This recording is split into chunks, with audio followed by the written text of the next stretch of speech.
Suicide is the leading cause of death of men under 50 in the UK. 3 times as many women attempt suicide. Last year, 800,000 people committed suicide around the world. That's almost equivalent to the entire population of the country Bhutan. Since 1999, suicide rates have risen by 30% and deaths from drug overdose by a staggering 415%. Life expectancy is falling, not rising. We live in a society that reinforces our separateness, I versus other. We began this journey to address one of the most important questions we could ask ourselves. How do we prevent millions of us dying by our own hands and go on to live more fulfilled lives? We have a solution that profoundly alters the way in which we view ourselves, how we view others, and more importantly, our relationship to the whole. 1 in 4 of us takes a prescribed drug for our mental health and feel always or often lonely. We have no tangible solution to this devastating epidemic. More and more of us are taking prescribed drugs for our mental health. Yet the numbers of us dying from suicide and addiction is also rising at an incredible rate. We're in the middle of a relational and societal and emotional epidemic. We urgently need a tangible solution. Talk about finance, the economy, and interest rates and GDP constantly. We're failing to recognize that the leading cause of us dying is ourselves. A shocking 85% of people who took part in the survey said that they hate their jobs. People are seeking escape to deal with this serious dis-ease with their daily lives and somewhere where we spend so much of our time. And it's little wonder if 85% of people hate their jobs and we're in this epidemic of disconnection. We need an escape. Like, how do we cope? How do we cope with life? This inability to cope with our emotions is at the core. So in order to cope, we eat it, we drink it, we smoke it, we snort it, we spend it, we inject it, we hurt it, we sleep with it. We'll do whatever we can to escape that emotional disturbance. It's just not working. The numbers of us turning to the most readily available drug in our bars and pubs and clubs, alcohol. Doctors in the UK are saying it's also an epidemic. The number of people coming in with liver disease and serious liver problems, even at a young age, because of the binge drinking culture and the way to cope, is rising at an astronomical rate. We are in a chronic state of disconnection from the natural world in these urban centres that we've created, disconnection from other people and our relationship to them. I live in London. I should be connected to people here, right? And the reality is, if there's not an authentic connection, I can feel lonely no matter how many people I'm surrounded by. Disconnection from meaningful work, disconnection from hope, from security, disconnection from being, from life. We, like many others, believe that this disconnection is fatal and is the foundations of the astronomical upsurge in the number of deaths through suicide and addiction. Based on extensive research and our own experiences, more importantly, the inability to cope with emotional disturbance, which is at the core of this epidemic, and its foundations are in disconnectedness. Unlike our hunter-gatherer ancestors who had to forage for food constantly and look out for threats, we live in a society of excess. Never has it been so easy to have our basic needs met. Thank you Deliveroo, Uber Eats, Amazon, Ocado. All of these things have enabled us to get food on demand without very little trouble at all. So we're left with all this time. Now, what do we do with that time? Something profound, right?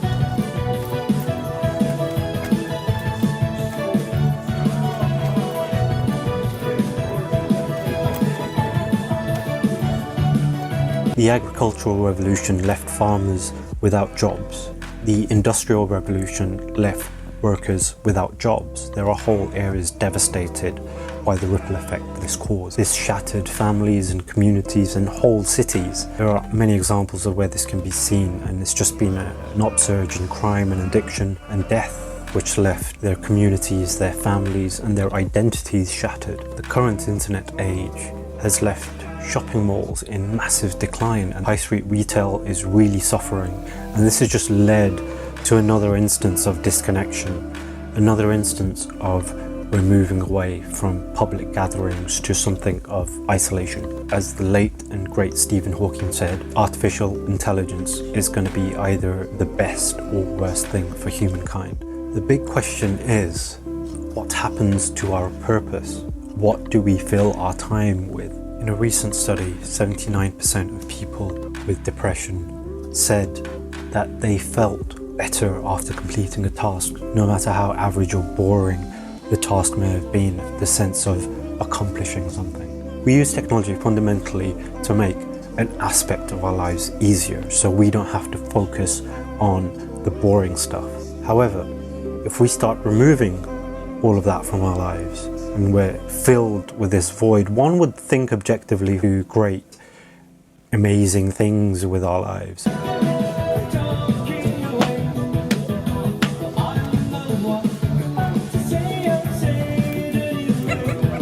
There's more self-destructive behaviors on our own rather than constructive behaviors for others.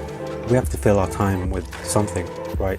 Our society has become one of this materialistic autopilot in which we go through life unquestioningly motivated by fear, by extrinsic values, i.e.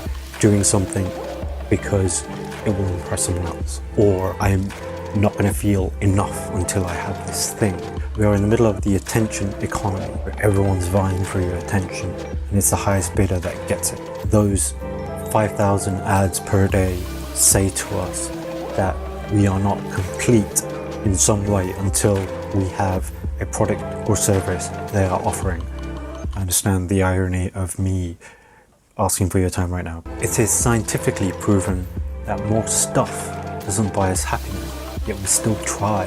This has led to disparity being at an all-time high, where the world's richest 8 people, i.e. Zuckerberg, Bezos, Ortega, own as much in wealth as the poorest 3.85 billion of humanity. That's half the world's population. 8 billionaires own as much as half of the world's population. It's an absolute societal shitstorm, and the game we're playing was meant to be this way, with the gradual breakdown of family units and an attitude of oneself versus the world in this zero-sum game of life means that we're all clamoring over each other to get our share in this competitive society that was born out of our own inherent flaws.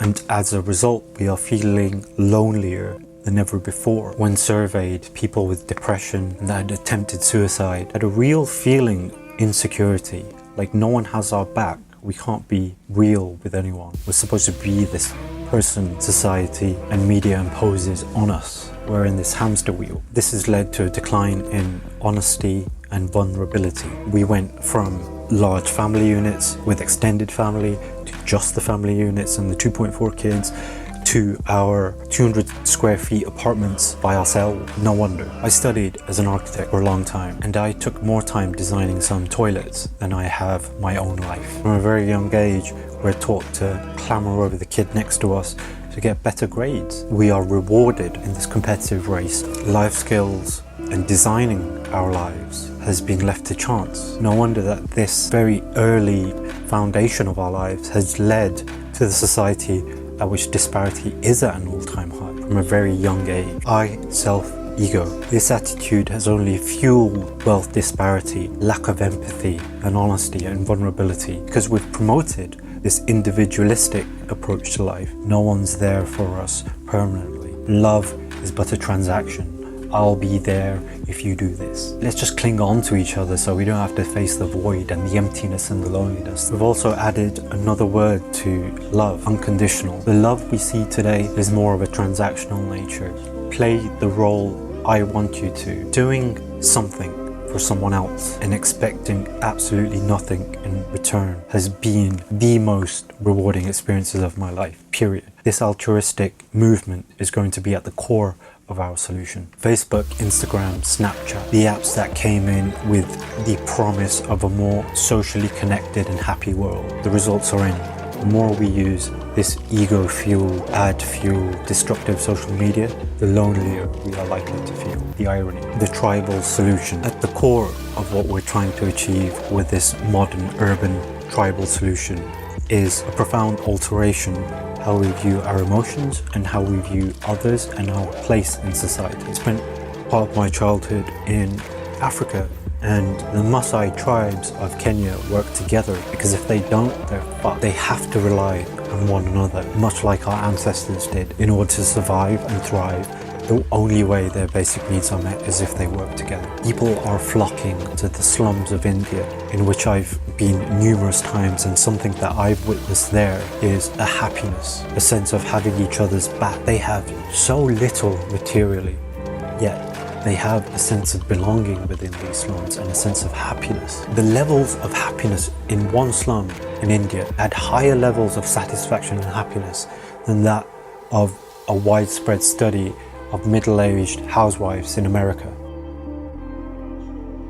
We sincerely asked ourselves, in order to come up with a solution, some primary questions. How can we rebuild these lost connections that we so desperately need to survive, with its foundations of us as social primates in nature and the collective evolution? How can we build transparency in order to enable genuine connections and less loneliness? 2. The feeling of loneliness caused by a lack of true intimacy in today's society. So how do we enable more positive personal transparency? 3. How can we enable this societal shift, almost a revolution in the way that we think, a counterculture to amend the way that we think and we relate to each other? This is so we can create whole and authentic connections with other human beings. 4.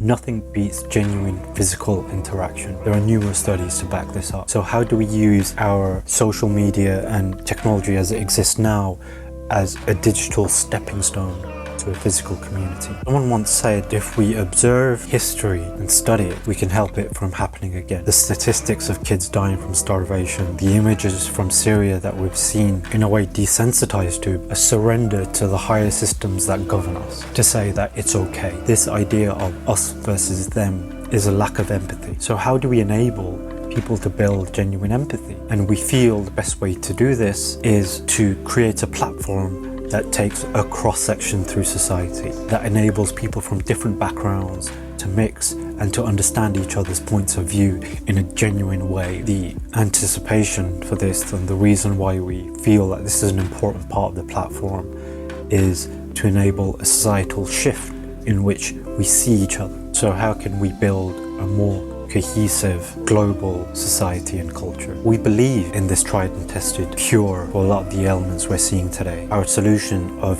carefully curated urban tribes and enabling people to be able to cope with what life throws at them naturally through sharing without reaching for these self-destructive behaviors, to anesthetize the perceived suffering that we're in some way or another. Members will gain a new perspective on life. 1.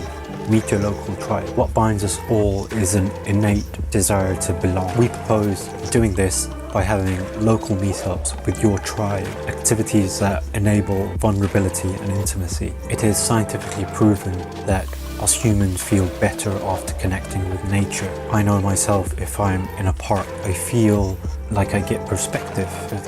The world's so big and I'm just a part of it.